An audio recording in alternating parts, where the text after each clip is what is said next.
Hormuz প্রণালীর কাছে যুক্তরাষ্ট্রের নৌ অবরোধ অতিক্রমের চেষ্টাকালে ইরানের একটি পতাকাবাহী কার্গো জাহাজ আটক করেছে মার্কিন নৌবাহিনী। মার্কিন প্রেসিডেন্ট ডোনাল্ড ট্রাম্প সামাজিক যোগাযোগ মাধ্যমে এই দাবি নিশ্চিত করেছেন। ট্রাম্প জানান, তুস্কা নামের জাহাজটিকে মার্কিন নৌবাহিনীর একটি ডেস্ট্রয়ার থামার নির্দেশ দিলে ক্রুরতা অমান্য করে। পরবর্তীতে নৌবাহিনী জাহাজটির ইঞ্জিন কক্ষে গুলি চালিয়ে সেটিকে অচল করে দেয় এবং নিয়ন্ত্রণে নেয়। মার্কিন সেন্ট্রাল কমান্ডের দাবি, জাহাজটি ৬ ঘণ্টা ধরে দেওয়া সতর্কবার্তা উপেক্ষা করে বন্দর আব্বাসের দিকে যাওয়ার চেষ্টা করছিল।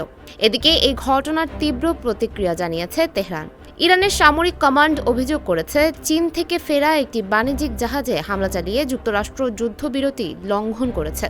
বিষয়টিকে সশস্ত্র জলদস্যুতা হিসেবে অভিহিত করে ইরানের খাতাম আল আম্বিয়া সদর দফতর জানিয়েছে, এই ঘটনার কঠোর প্রতিশোধ নেওয়া হবে। মধ্যপ্রাচ্যে জাহাজ আটকের এই ঘটনাকে ঘিরে ওয়াশিংটন ও তেহরানের মাঝে নতুন করে উত্তেজনা ছড়িয়ে পড়ার আশঙ্কা রয়েছে বলে মনে করছেন বিশেষজ্ঞরা। Sumaiya Haque Tonni, desk report, face the people.